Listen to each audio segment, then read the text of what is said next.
Hi dear students, welcome to Student Point Academy, and this is the first lesson of standard 5th science, and the lesson is our earth and our solar system.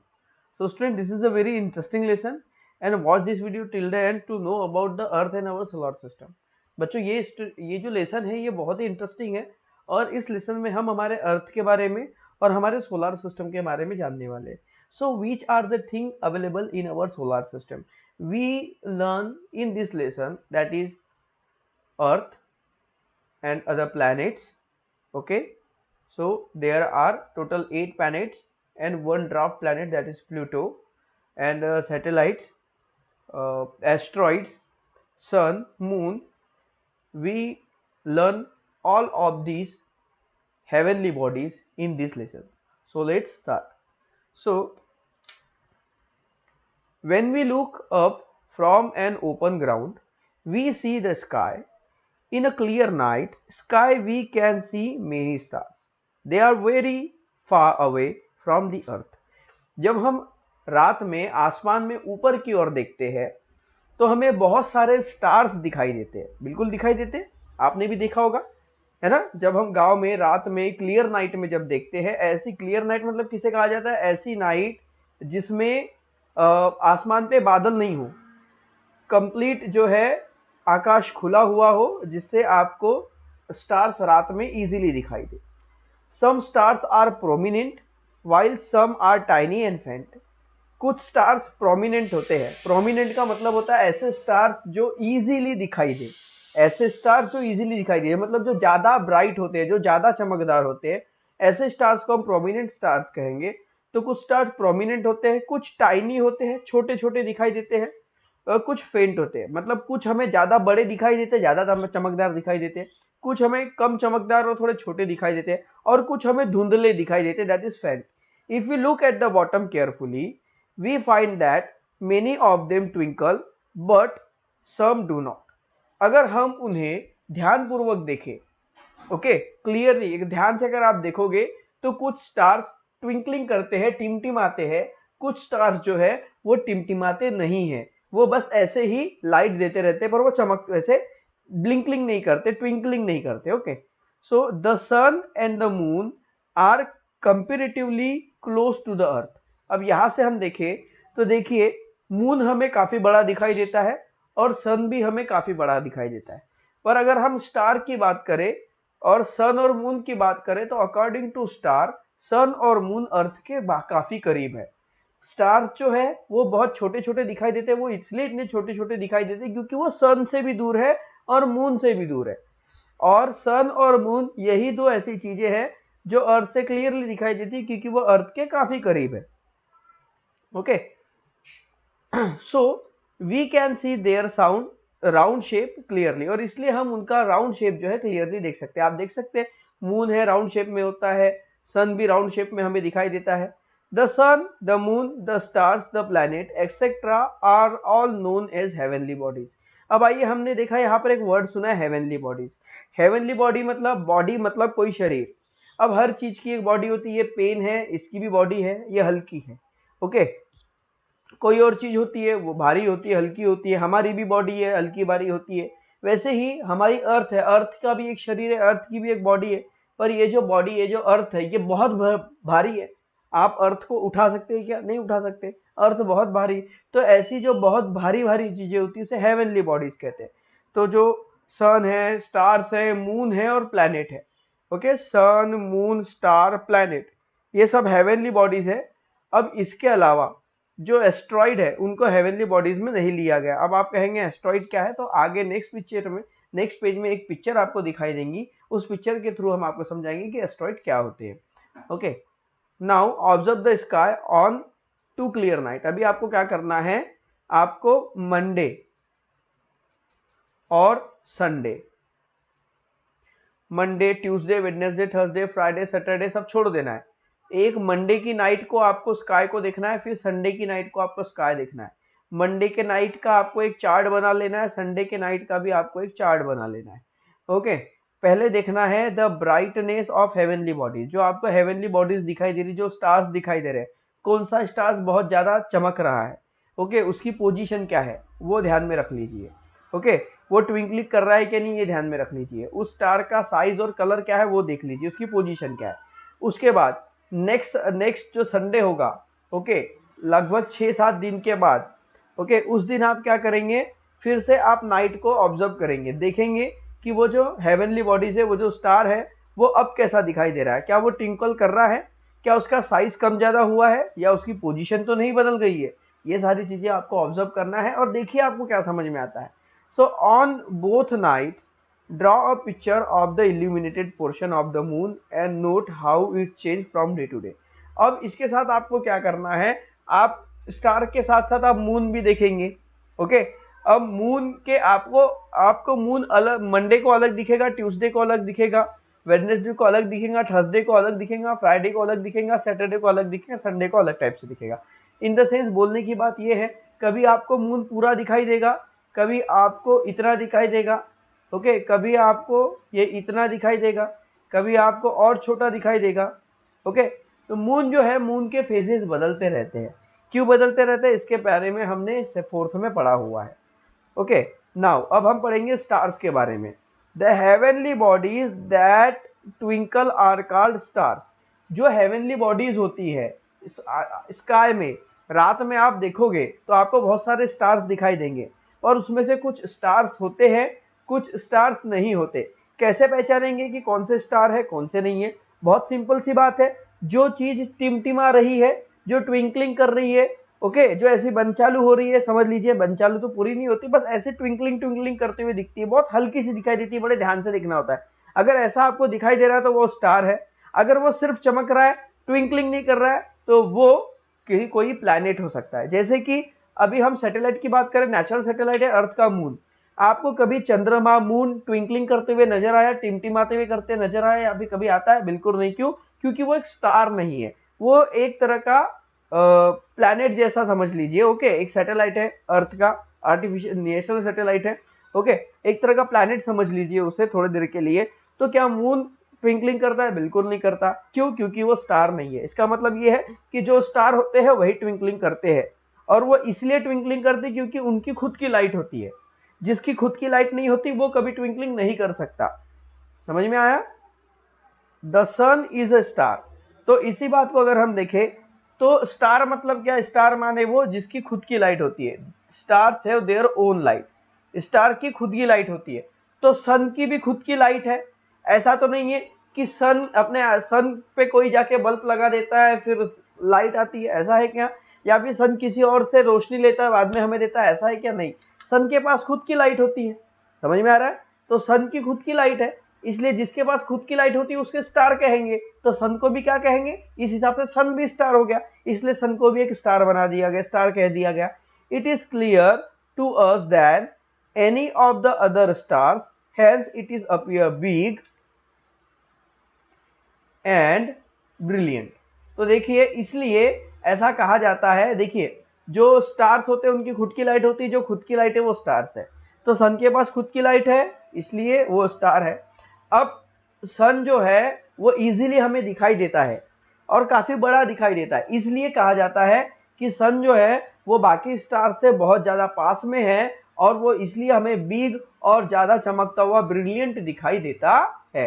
Understand? समझ में आया यहां तक? अब आगे देखते हैं। In its bright light, sun की जो ब्राइट लाइट होती है, during day we can not see stars. क्या आपको दिन में कभी तारे दिखाई देते हैं? बिल्कुल नहीं। डे नाइट में हम स्टार्स देख ही नहीं सकते। क्यों नहीं देख सकते? इसके पीछे का रीजन मैं आपको बताता हूं। बच्चों इधर देखिए मेरी तरफ, जो स्टार्स होते हैं वो उनकी लाइट थोड़ी सी आती है क्योंकि वो बहुत दूर होते हैं, काफी दूर होते हैं हमसे।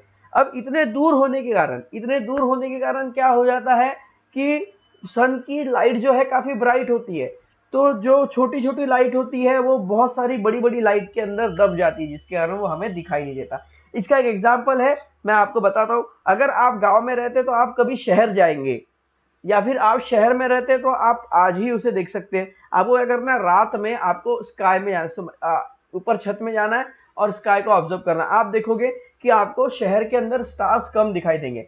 फिर जब आप कभी गांव में जाओगे तो आप देखोगे कि आपको बहुत सारे स्टार्स दिखाई दे रहे हैं। ऐसा क्यों होता है? क्योंकि शहर में आसपास सभी जगह लाइट जल रही होती है, स्ट्रीट लाइट जल रही होती है, घरों से लाइट निकल रही होती है।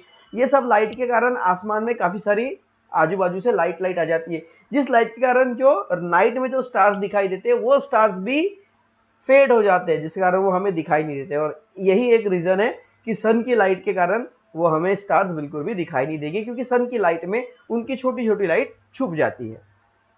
नाउ अब हम पढ़ेंगे प्लैनेट्स के बारे में। Okay, so the heavenly bodies that do not twinkle are called planet. तो हमने थोड़ी देर पहले आपको बताया था कि ऐसी हेवनली बॉडीज जो ट्विंकल नहीं करती, जो ट्विंकल नहीं करती उसे हम क्या कहेंगे? प्लैनेट कहेंगे। ओके, जैसे हमारी अर्थ कभी टिमटिमाती नहीं है, चमकती नहीं है, इसलिए हमारी अर्थ क्या है? प्लैनेट है। सो देखो इधर, from the stars planet revolve around a star even as they rotate around themselves. तो जो प्लैनेट है वो सन के आसपास घूमते हैं और खुद के आसपास भी घूमते हैं। जैसे कि यहाँ पर एक इमेज है, इस इमेज में मैं आपको दिखाता हूं।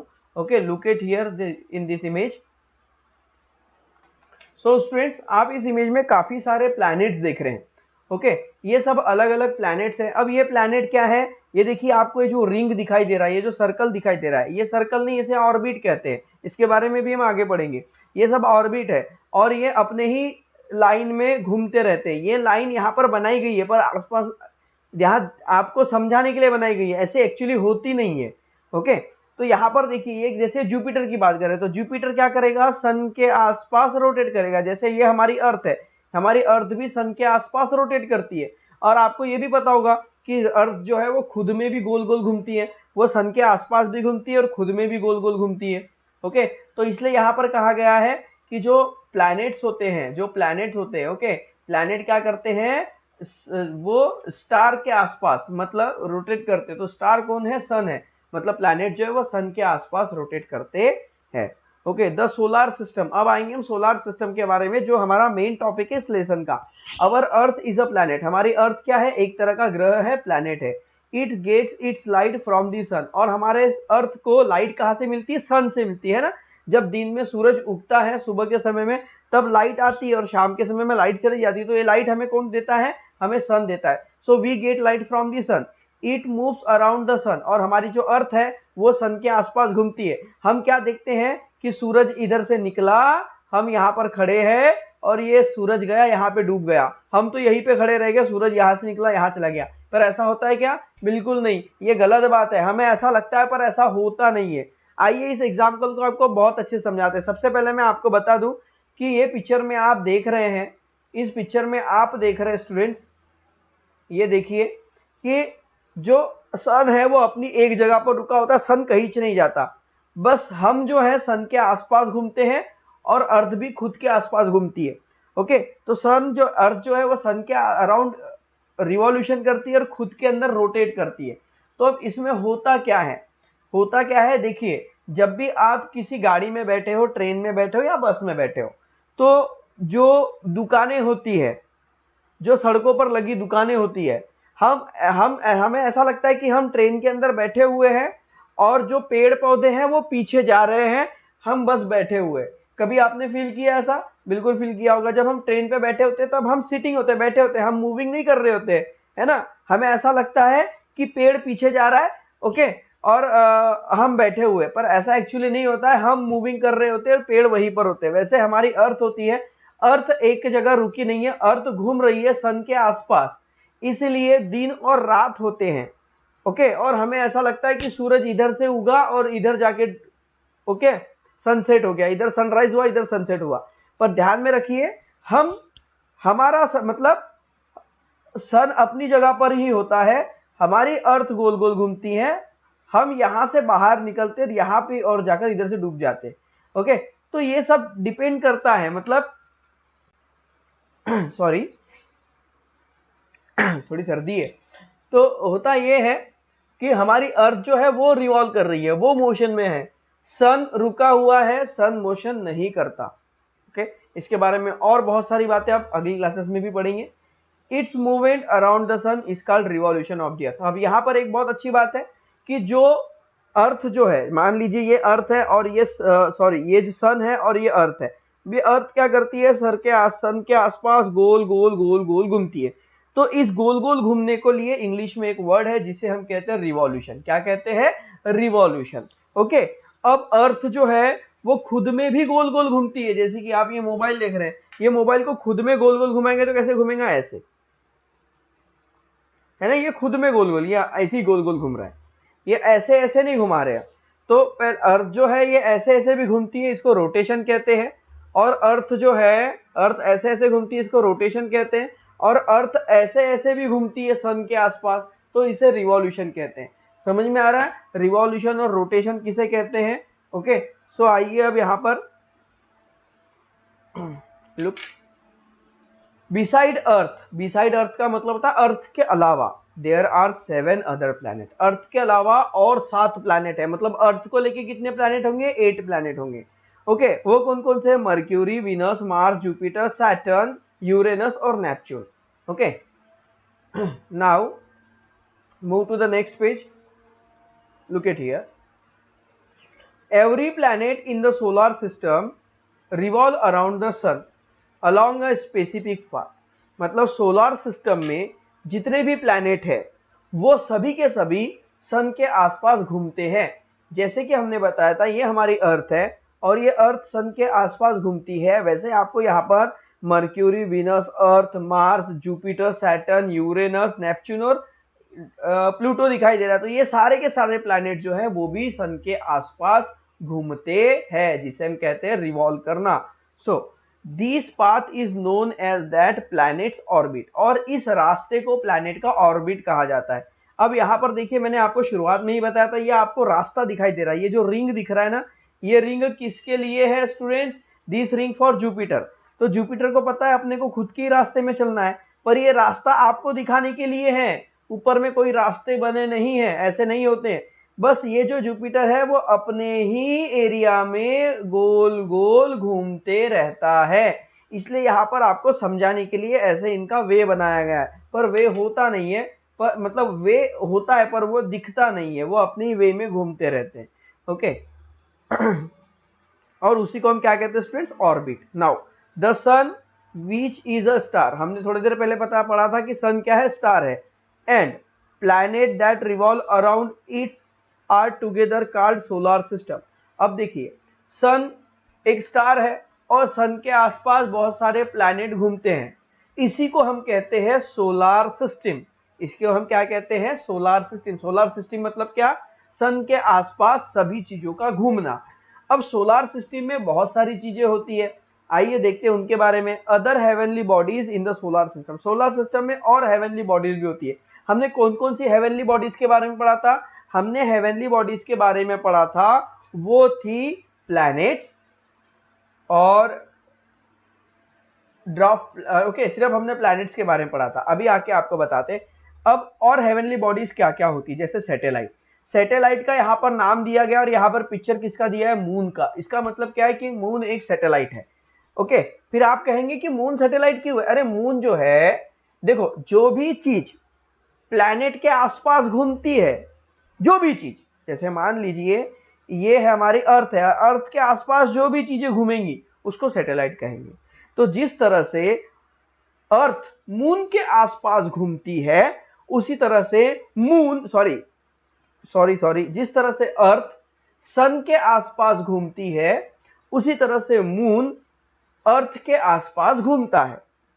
तो जो सन के आसपास घूमता है उसे हम प्लैनेट कहते हैं, और जो प्लैनेट के आसपास घूमता है उसे हम सैटेलाइट कहते हैं। देखिए फिर से आपको, सन के आसपास घूमने वाला कौन होगा, प्लैनेट, और प्लैनेट के आसपास घूमने वाला कौन होगा, सैटेलाइट। समझ में आया। तो ये जो मून है वो हमारे अर्थ के चक्कर काटता है, अर्थ के आसपास घूमता है, इसलिए मून सैटेलाइट हुआ। मून के अलावा साइंटिस्ट बहुत सारे रॉकेट छोड़ते हैं यहां से, अर्थ से। ओके, और वो रॉकेट अर्थ के चक्कर लगाते हैं, उन्हें भी हम सैटेलाइट कहते हैं। तो सैटेलाइट आर्टिफिशियल भी होती है और नेचुरल भी होती है। तो ऐसी बहुत सारी सैटेलाइट्स होती है।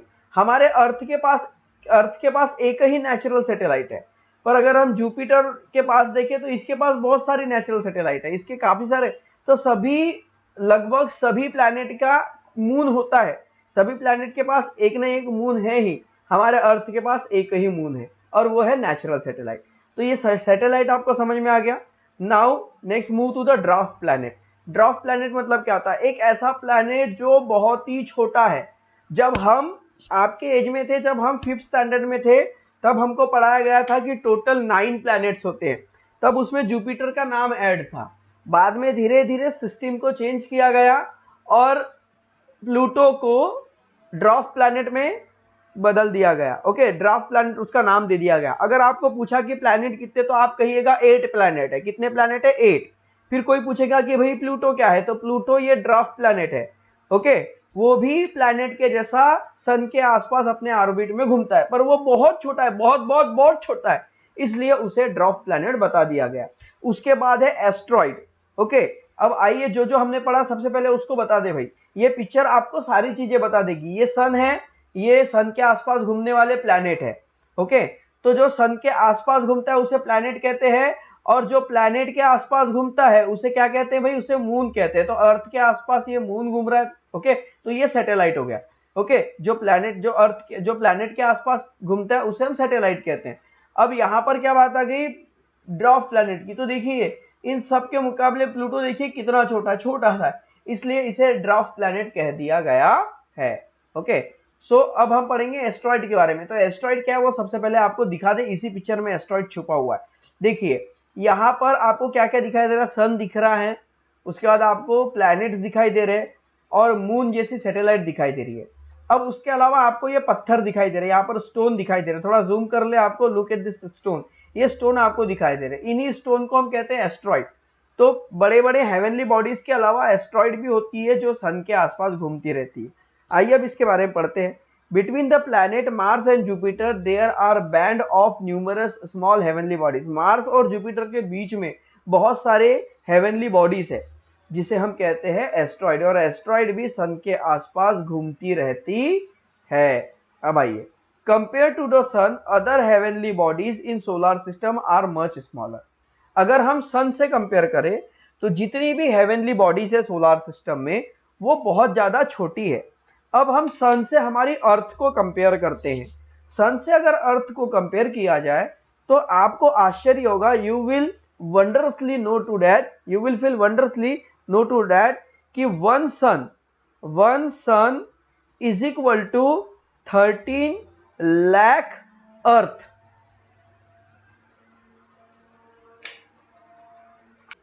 तो स्टूडेंट्स आश्चर्य हुआ? आपको पता है ना हमारी अर्थ कितनी बड़ी है?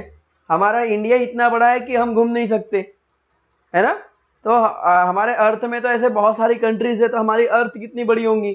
फिर अगर बताइए 13 लाख अर्थ मतलब कितनी सारा हो गया? 13 लाख अर्थ मीन्स 1 सन होता है। तो आप कंपेयर कर सकते हैं सन को अर्थ से कि सन कितना बड़ा होगा। Okay, now the moon is the closest to the earth. Moon earth के सबसे पास है। That is why it is appear to be big, although it is actually very much small than the sun.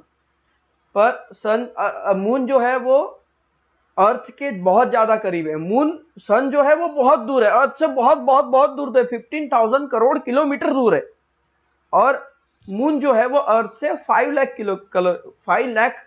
Kilometre दूर है। Okay, तो moon जो है वो अर्थ से बहुत ज्यादा करीब है। 5 लाख भी नहीं है, 3.9 समथिंग है, मतलब 4 लाख किलोमीटर पकड़ लीजिए।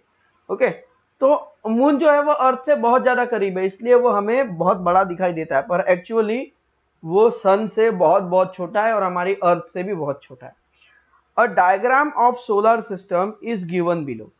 Okay, in it you see the sun, the centre, heavenly bodies revolve around the sun, their orbit, the planet, satellite, dwarf planet and asteroid are all part of the solar system.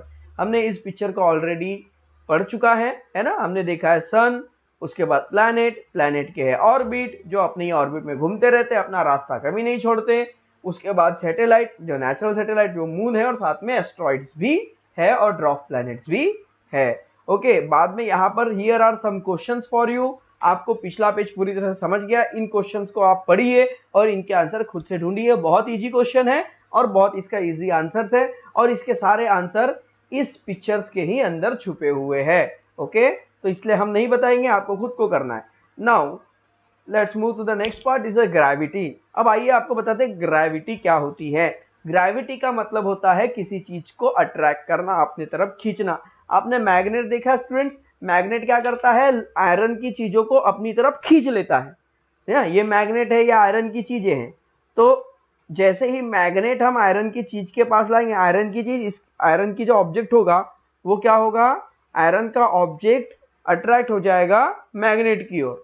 Okay, तो इस magnet में क्या है, कोई धागा बंधा था क्या, कोई यहाँ पर कुछ बांध के रखे थे हमने कि मैग्नेट ने इसे खींच लिया और ये इधर आ गया, ऐसा हुआ क्या, बिल्कुल नहीं, ऐसा नहीं हुआ। फिर ये गया क्यों, तो इसके पास एक पावर है, दैट इज अट्रैक्शन पावर, और उस अट्रैक्शन में एक फोर्स है जिसको हम कहते हैं फोर्स ऑफ अट्रैक्शन। क्या कहते हैं, फोर्स ऑफ अट्रैक्शन। ऐसा ही फोर्स ऑफ अट्रैक्शन सब में होता है, वो मुझ में भी है, आप में भी है, किसी भी चीज के अंदर है। ओके, हर दो चीज के बीच में फोर्स ऑफ अट्रैक्शन होता है, वैसे ही फोर्स ऑफ अट्रैक्शन हमारी अर्थ में भी है। इसलिए तो हम जब भी किसी चीज को ऊपर फेंकते हैं वो नीचे आ जाती है। जैसे ये पेन है, इसे अगर हम छोड़ दिए तो ये कहाँ चली गई, नीचे चली गई भाई, समझ में आ रहा है। जैसे ये पैकेट आपको दिख रहा है, इस पैकेट को हम यहाँ छोड़ दिए तो ये नीचे चला गया। ऐसा क्यों हुआ, क्योंकि अर्थ क्या कर रही है, अपने आसपास जितनी भी चीजें उसको अपनी ओर खींचने की कोशिश कर रही है। इसलिए तो हम किसी भी चीज को जब ऊपर फेंकते हैं तो वो ऊपर जाती है और बाद में कुछ देर बाद वापस नीचे आ जाती है, वो ऊपर ही ऊपर नहीं जाती। पर अगर आप मून पे गए कभी और मून पे आपने एक पत्थर को ऊपर फेंक दिया तो आपको पता है वो कभी वापस ही नहीं आएगा, हो जाए ऊपर नहीं, मून से वापस आ जाएगा, क्योंकि मून में भी एक फोर्स ऑफ अट्रैक्शन है, क्योंकि वो हेवनली बॉडीज है। पर आप अगर स्पेस में गए और आपने स्पेस में किसी चीज को छोड़ दिया तो वो आपसे इतनी दूर चली जाएंगी कि वो आपकी तरफ वापस ही नहीं आएंगी, क्योंकि वहां पे ग्रेविटी नहीं है। तो ग्रेविटी मतलब होता है वो चीज जो किसी चीज को अट्रैक्ट करती है अपनी ओर, और ग्रेविटी का मतलब होता है द फोर्स ऑफ अट्रैक्शन। क्या होता है स्टूडेंट्स, फोर्स ऑफ अट्रैक्शन, ध्यान में रखिएगा। ओके, तो अब यहाँ पर हम ग्रेविटी के बारे में क्यों पढ़ रहे हैं, फोर्स ऑफ अट्रैक्शन के बारे में क्यों पढ़ रहे हैं, क्योंकि ये तो सोलर सिस्टम ही ना। ग्रेविटी के बारे में क्यों पढ़ रहे हैं, वो इसीलिए क्योंकि आपको अब आएंगे समझाएंगे इस इमेज के थ्रू।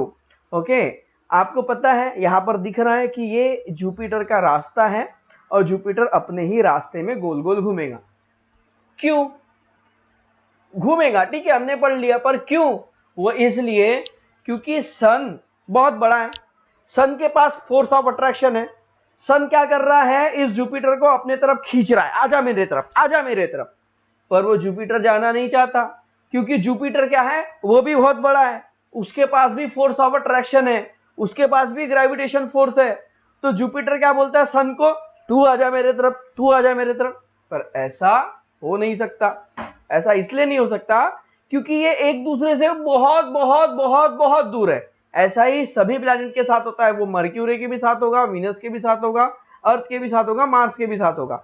तो सन उन प्लैनेट्स को अपनी ओर नहीं खींच सकता, ओके, पर वो खींचने की कोशिश कर रहा है। इसलिए तो इनका एक रास्ता बना हुआ और ये अपने रास्ते से कभी इधर उधर भटकते नहीं है। तो इन सभी प्लैनेट को कौन कंट्रोल कर रहा है, सन कंट्रोल कर रहा है। किसकी मदद से, ग्रेविटी की मदद से। वो ग्रेविटेशन फोर्स किसके पास है, सन के पास। अब बात यह है कि सन बहुत बड़ा है, तो सन ने जब इनको खींच रहा है तो जुपिटर सन के अंदर चले जाना चाहिए था, अब तक अर्थ भी चले जाना चाहिए था, पर ऐसा नहीं हो रहा है। ऐसा क्यों नहीं हो रहा है कि जिस तरह से सन अर्थ को या जुपिटर को अपनी तरफ खींच रहा है, उसी तरह अर्थ या जुपिटर या किसी प्लैनेट की बात करें वो भी सन को अपनी ओर खींच रहे हैं। तो दोनों के बीच में क्या हो रहा है, टग ऑफ वॉर हो रहा है। समझ में आ रहा है, दोनों एक दूसरे को खींच रहे हैं। जब दोनों एक दूसरे को खींचेंगे तो कोई भी पास में जाएगा क्या। टग ऑफ वॉर के गेम में क्या होता है, दो टीम होती है, दोनों एक दूसरे को खींचती है। समझ में आ रहा है, टग ऑफ वॉर में क्या होता है, दो टीम होती है, दोनों टीम एक दूसरे को खींचती है। ओके, अब ये जा नहीं पा रहे क्योंकि एक दूसरे की तरफ जाने की, वो बोलता है मैं तेरे को खींचूंगा, एक बोलता है मैं तेरे को खींचूंगा, दोनों एक दूसरे को खींच रहे। तो फिर क्या हो जाता है, इनके कारण ये आपस में ऐसे ऐसे ऐसे ऐसे गोल गोल गोल गोल घूमते हैं, ऐसे ऐसे गोल गोल गोल गोल घूमते हैं। जैसे आप एक काम करना, एक धागा लेना, धागे में पत्थर बांधना और उसको ऐसे ऐसे गोल गोल गोल गोल घुमाना, तो आपका जो हाथ हुआ ये हो जाएगा सन, धागे में जो पत्थर बना है, बंधा है, वो हो जाएगा प्लैनेट। ओके, और ये जो धागा है ये फोर्स ऑफ अट्रैक्शन हो गया, जिसे हम ग्रेविटी कहेंगे। और इसी की मदद से स्टोन जो है वो गोल गोल अपने ही रास्ते में घूमते रहेंगे, अपना रास्ता नहीं छोड़ेगा। तो ये सब पॉसिबल है किसके कारण, ग्रेविटी के कारण। और वो ग्रेविटी किसमें है, सभी हेवनली बॉडीज में है। सो अब आइए इसे हम पढ़ के समझते हैं इसमें क्या लिखा है।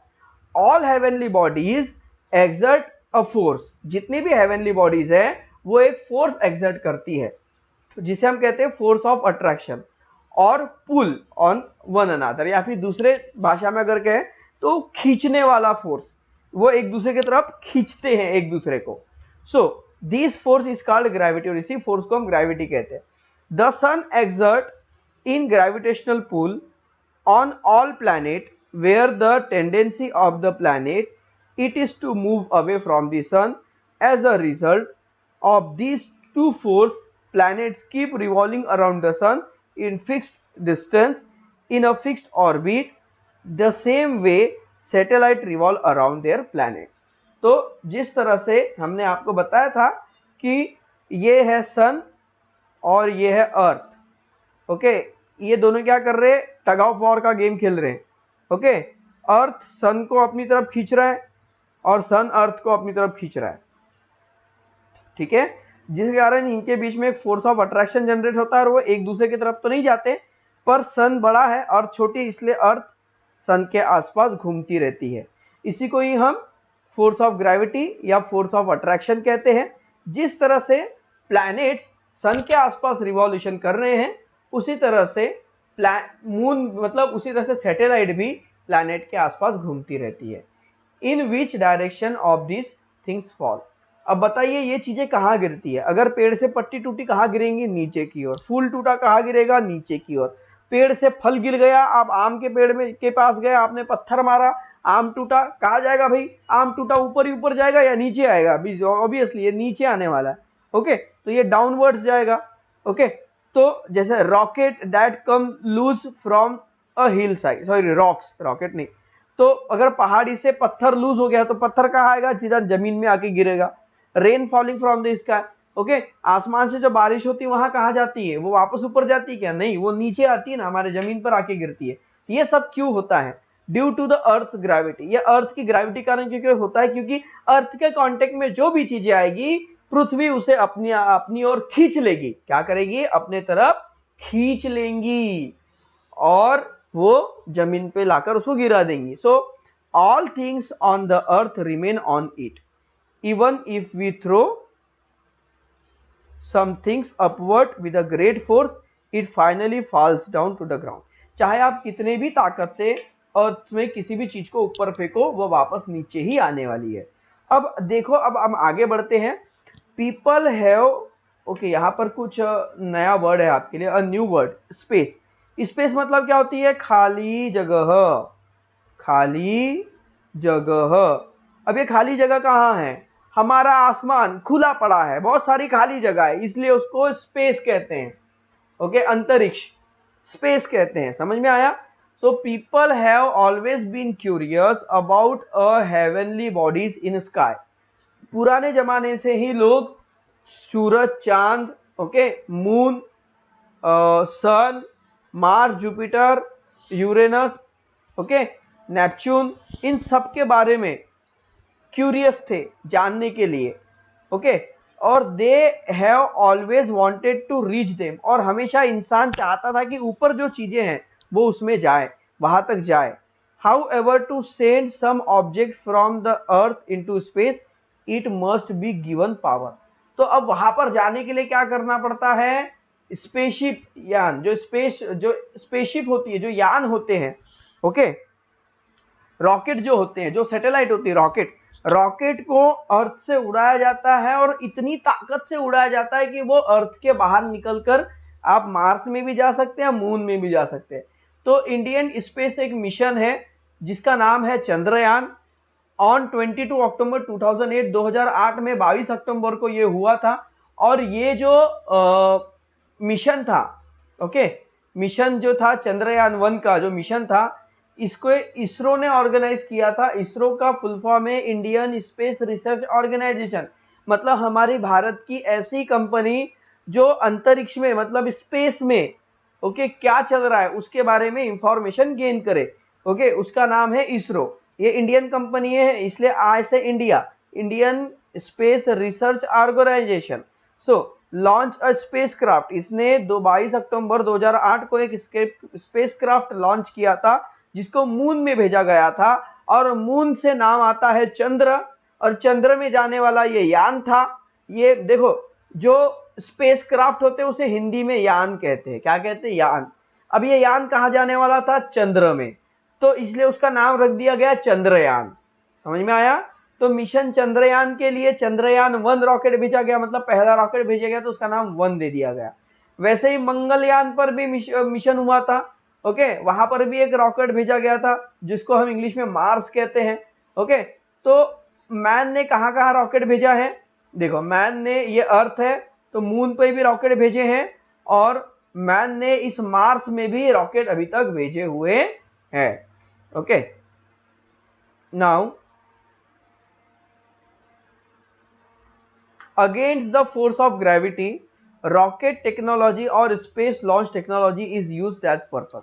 तो अगर हमें ऊपर की ओर जाना है, हमें अर्थ के बाहर जाना है, और अर्थ क्या करेगी? किसी भी चीज को आप ऊपर लेके जाओगे तो वो उसको नीचे खींच लेंगी, चलो वापस आ। पर अब उस चीज को वापस नहीं आना है तो उसे क्या करना पड़ेगा? बहुत ज्यादा फोर्स लगाना पड़ेगा। इतना फोर्स लगाना पड़ेगा कि अर्थ की ग्रेविटी का फोर्स उसकी ताकत के सामने कम पड़ जाए और वो अर्थ की ग्रेविटी को तोड़कर बाहर निकल जाए। इतनी ताकत से उस रॉकेट को ऊपर भेजना होता है, तभी हम मून तक या मार्स तक पहुंच सकते हैं। ऑन दिवाली फायर, अब इसे मैं आपको बता देता हूं। आपने देखा होगा दिवाली के समय इस रॉकेट को आपने देखा होगा, आप इसे जलाते हो, ये बहुत ताकत से ऊपर जाता है। कब तक ऊपर जाता है? जब तक ये जलता रहता है। चलना बंद, ऊपर जाना बंद। उसी तरह से ये रॉकेट में होता है। ये रॉकेट जब तक के जलता रहेगा तब तक ऊपर जाएगा, और ये जब तक के अपनी मंजिल पर नहीं पहुंच जाता, जैसे इसे मार्स में भेजना, तो जब तक मार्स में नहीं पहुंच जाता, जब तक मून में नहीं पहुंच जाता, ये जलते ही रहेगा, और फिर वो एक समय पर वहां पर पहुंच जाएगा। तो ये जो रॉकेट्स होते हैं ये बहुत पावरफुल होते हैं। Very powerful rockets are used to send a spacecraft into space. तो देखिए, ये रॉकेट पावरफुल होते हैं, पर ये रॉकेट स्पेसक्राफ्ट नहीं होते। आपको पता है, स्पेसक्राफ्ट जो होता है, जो सैटेलाइट जो होती है, वो यहाँ पर होती है, इस टोक में ये दिख रहा है ना, यहाँ पर स्पेसक्राफ्ट, यहाँ पर सैटेलाइट होती है, और यहाँ पर ना पूरा पेट्रोल भरा होता है यहाँ तक। तो जैसे जैसे जल के पेट्रोल खत्म होते जाता है, एक एक पार्ट रॉकेट का टूटते जाता है, छूटते जाता है, और वो यहां पर जाकर आखिरी में पहुंच जाता है। Okay, a tremendous quantity of fuel is burned in rocket so that spacecraft weighing thousands of tons can be launched into space। अब देखिए, स्पेसक्राफ्ट छोटा सा तो नहीं होता, हजारों किलो या हजारों टन का उसका वजन होता है। हजारों किलो का उसका वजन होने के बाद इतनी भारी भरकम चीज को ऊपर तक लेके जाने के लिए अ टेरेमेंडस क्वांटिटी, क्या? टेरेमेंडस क्वांटिटी ऑफ फ्यूल, मतलब बहुत सारा फ्यूल जलाया जाता है, तब जाके वो ऊपर जाता है। In the 20th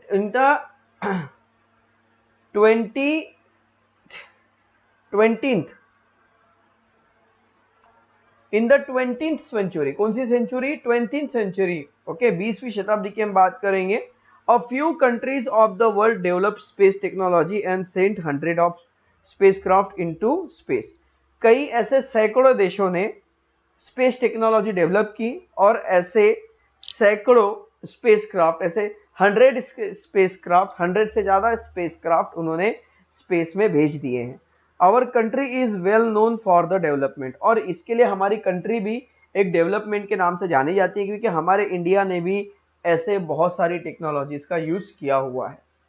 some spacecraft remain in space, कुछ स्पेसक्राफ्ट जब यहां से जाते हैं रॉकेट के थ्रू, वो वहीं पे रह जाते हैं, उन्हें वापस नहीं लाया जाता। कुछ ऐसे हैं, सम ब्राउट बैक, कुछ ऐसे हैं जिन्हें वापस ला सकते हैं, ओके, या वापस लाया जाता है to the earth, while some land on their planet, और कुछ ऐसे हैं जो प्लैनेट पर उतरते हैं।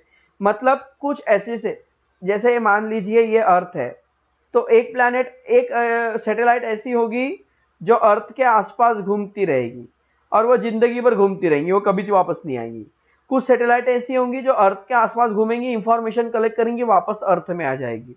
और कुछ सैटेलाइट ऐसी होगी जो अर्थ से निकलेगी और दूसरे प्लैनेट में जाकर बैठ जाएगी, और वहां की इंफॉर्मेशन हमें भेजेगी। तो इसे अलग अलग तरह की सैटेलाइट यूज की जाती है। In some mission scientist also travel in the spacecraft, mission में साइंटिस्ट भी जो है वो स्पेसक्राफ्ट में ट्रैवल करते हैं, वहां पर रहते हैं, दूसरे ग्रह पर जाते हैं, वहां रहते हैं, वहां की इंफॉर्मेशन कलेक्ट करते हैं, और फिर वापस आते हैं। ऐसे लोगों को एस्ट्रोनॉट्स कहते हैं। आप एस्ट्रोनॉट्स बनना चाहेंगे? ये बहुत ही इंटरेस्टिंग काम होता है और बड़ा ही मजेदार। अगर कभी एस्ट्रोनॉट्स अगर आपको बनना मिले तो आपको तो रॉकेट में बैठकर आपको स्पेस में जाने मिलेगा। तो कमेंट में लिखिए कौन कौन एस्ट्रोनॉट्स बनना चाहते हैं, कौन कौन साइंटिस्ट बनना चाहते हैं। चलो जल्दी फटाफट। अब आइए हम एक हमारे इंडियन एस्ट्रोनॉट्स के बारे में पढ़ेंगे जिसका नाम है Rakesh Sharma. Become the first Indian astronaut to go into space in 1984।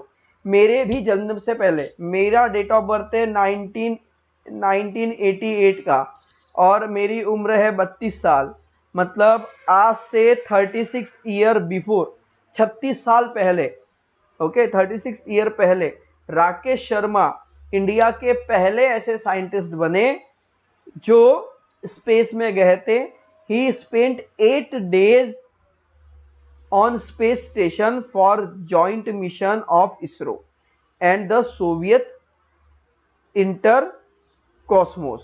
तो जो सोवियत कंट्री है, जैसे हमारी इंडिया कंपनी वैसे कंट्री है, वैसे सोवियत एक देश है। तो सोवियत जो कंट्री है, ओके, वहां की कंपनी है इंटरकॉस्मोस और इंडिया की कंपनी है इसरो। इन दोनों ने मिलकर, इन्होंने काम किया था और ये स्पेस में गए थे। तो वहां पर हमारे इंडियन जो गए थे उनका नाम था राकेश शर्मा। और जब वो ऊपर गए थे और ऊपर से जब उन्होंने भारत को नीचे से नीचे देखा था, ओके, ऊपर से जब उन्हें इंडिया को देखा था तो उन्हें इंडिया पूरी दुनिया से सबसे अच्छा लगा था। तो राकेश शर्मा ने वहां से एक शब्द बोला था जो था seeing India from space, he said look सारे जहां से अच्छा। तो उन्होंने कहा था कि हमारा जो देश है, हमारा जो भारत है वो दुनिया में सबसे अच्छा है, सारे जहां से अच्छा है। समझ में आया? तो इसलिए वो गाना बनाया गया था, सारे जहां से अच्छा हिंदुस्तान हमारा हमारा। ये आपने जरूर सुना होगा, है ना? ये सॉन्ग आपने जरूर सुना होगा। तो तब से ये सॉन्ग इंप्लीमेंट किया गया था। Okay, find out more about work of Kalpana Chawla and Sunita Williams. ये दो ऐसी इंडियन एस्ट्रोनॉट्स है, लेडी एस्ट्रोनॉट्स, जो स्पेस में गई थी। उनके बारे में आप और इंफॉर्मेशन इंटरनेट के थ्रू निकाल सकते हैं। अब आइए हम सैटेलाइट के बारे में पढ़ते हैं। सैटेलाइट दो तरह की होती है, एक मैन मेड होती है, एक नेचुरल होती है। अब देखिए, मून को तो हमने नहीं बनाया है, मून अपने आप बना है और वो अर्थ के आसपास घूम रहा है, तो मून जो है ये नेचुरल सैटेलाइट है। पर जो रॉकेट हम अर्थ से भेजते हैं हमारे द्वारा बनाकर, वो किसने बनाया है? वो मैन ने बनाया। मैन ने क्या किया? मेड किया। मेड यानी बनाना। किसके द्वारा? मैन के द्वारा। तो उसे कहते हैं मैन मेड सैटेलाइट। तो जो सैटेलाइट इंसान बनाता है उसे हम मैन मेड सैटेलाइट कहते हैं। और ये मैन मेड सैटेलाइट किस किस काम में आती है? एग्रीकल्चर के काम में आती है। मतलब कि एग्रीकल्चर के लिए इंफॉर्मेशन हमें वहां से मिलती है, सैटेलाइट से, क्योंकि सैटेलाइट में बहुत सारे कैमरे लगे होते हैं और वो अर्थ को ऑब्जर्व कर ली होती है। इन्वायरमेंट के बारे में इंफॉर्मेशन मिलती है, वेदर के बारे में, कहाँ बारिश होने वाली, कहाँ बारिश नहीं होगी, फोरकास्टिंग, मेकिंग मैप्स। अगर आपको मैप बनाना है, पिक्चर का ड्रॉ करना है, तो मैप कैसे बनेगा, किसकी बाउंड्री कितनी कहाँ पर है, ये सब हमें सैटेलाइट बताती है। इवन टेलीकम्युनिकेशन, मतलब कि हम फोन में एक दूसरे से बात करते हैं, तो उसके बारे में भी हमें कौन बताता है? उसके बारे में भी हमें सैटेलाइट ही बताती है। कैसे? देखिए, ये आपकी अर्थ है, ये आपकी अर्थ है। अर्थ में ये है मुंबई और ये है दिल्ली। ओके, तो एक लड़का यहाँ पर है, ओके, आप यहाँ पर हो मुंबई में, आपका फ्रेंड है कहाँ पर? दिल्ली में। ओके, आपने यहाँ से उसको हेलो किया, फोन लगाया, तो सबसे पहले आपके फोन से सिग्नल निकलेंगे। ये सिग्नल पता है आपको कहाँ जाएंगे? ऊपर जो स्पेस में जो सैटेलाइट अर्थ के आसपास घूम रही है, इस सैटेलाइट को ये सिग्नल जाएंगे। ओके, सबसे पहले सैटेलाइट के पहले यहाँ पर एक टावर रहेगा। आपने पता है ना, आपने टावर देखे होंगे, बड़े बड़े टावर्स रहते हैं, है ना? सबसे पहले ये जो सिग्नल है ये टावर पे जाएगा, फिर ये टावर किसको भेजेगी? सैटेलाइट को भेजेगी। फिर ना ये सैटेलाइट ढूंढेगी कि नंबर कहाँ का दिया गया? दिल्ली का दिया गया। फिर ये सैटेलाइट क्या करेंगी? दिल्ली में एक टावर को ढूंढेंगी और वहां पर इस सिग्नल को भेजेंगी। फिर ये टावर आपके फोन को ढूंढेगा और आपके फोन की रिंग को बजाएगा। इतनी सारी प्रोसेस रखती है। कितना समय लगता है? 1 सेकेंड। इसका मतलब कि साइंटिस्ट देखो, उन्होंने कितनी बड़ी बड़ी डिस्कवरी करके इतना मुश्किल काम एक बटन में आसान कर दिया है ना। तो इसलिए तो कह रहा हूं साइंटिस्ट बनना बड़ा मजेदार है। आप बनना चाहोगे? कौन बनना चाहेगा? कमेंट बॉक्स में लिखना मत भूलना। Always remember, space scientists have not yet been able to find single other planet which has life on it। अभी तक किसी भी साइंटिस्ट ने ये नहीं ढूंढ पाया कि पृथ्वी के अलावा कोई और भी ऐसा ग्रह होगा जहां पर जीवन है। हमने सिर्फ अर्थ को ही देखा है, इसलिए अर्थ जो है वो इनवैल्यूएबल है, जिसकी कोई कीमत नहीं है। और अर्थ एक अकेला खूबसूरत प्लैनेट है जिस पर जीवन है, जिस पर हम और आप हैं। So the degradation its environment for any reason we will be treat to existence of the life itself. तो हमने जितने बार प्रदूषण किया, हम क्या कर रहे हैं? कचरा फैला रहे हैं, प्रदूषण कर रहे हैं, गैसेस कर रहे हैं। तो ये सारी चीजें जो रही, पॉल्यूशन कर रहे हैं, air pollution, soil pollution, water pollution, ये सब पॉल्यूशन हमारे अर्थ के लिए खतरा है। अगर हम ऐसा करते रहेंगे तो एक दिन हमारा एग्जिस्टेंस खत्म हो जाएगा और इस दुनिया से हम भी खत्म हो जाएंगे। तो इस दुनिया की सबसे सुंदर चीज जो है वो अर्थ, उसको संभालना ये हमारे हाथ में है, हमारी जिम्मेदारी है। इसलिए अपने अर्थ को साफ सुथरा और क्लीन रखिए। ओके, तो ये सारी चीजें आज हमने इस लेसन में पढ़ी है। और आप बड़े हो गए हैं तो अब आपको जरूरत नहीं है। हमने 3rd स्टैंडर्ड में भी आपको क्वेश्चन आंसर्स दिए थे, हमने 4th स्टैंडर्ड में भी आपको क्वेश्चन आंसर्स दिए थे। अब आप बड़े हो गए हैं and now do not have any need to show the question answer. इसलिए आप खुद पढ़िए, इसको स्टडी कीजिए, लेसन को पढ़िए, हमने जो बताया उसको पढ़िए और समझिए, और इनके क्वेश्चन आंसर आपको खुद को लिखने हैं। सो स्टूडेंट्स, आपको ये वीडियो कैसा लगा कमेंट बॉक्स में जरूर लिखिए, और ये लेसन आपको समझ में आया है नहीं इसके बारे में भी बताइए। और अगर वीडियो अच्छा लगा है, मेरा पढ़ाना आपको पसंद आ रहा है, तो वीडियो को लाइक कर दीजिए, चैनल को सब्सक्राइब कर दीजिए, और अपने फ्रेंड्स तक, फैमिली मेंबर्स तक, सभी तक इन वीडियोस को शेयर जरूर कीजिए। सो स्टूडेंट्स, मिलते हैं नेक्स्ट वीडियो में अगले लेसन के साथ। लेसन नंबर 2 पढ़ेंगे, जिसमें टिल देन बाय बाय।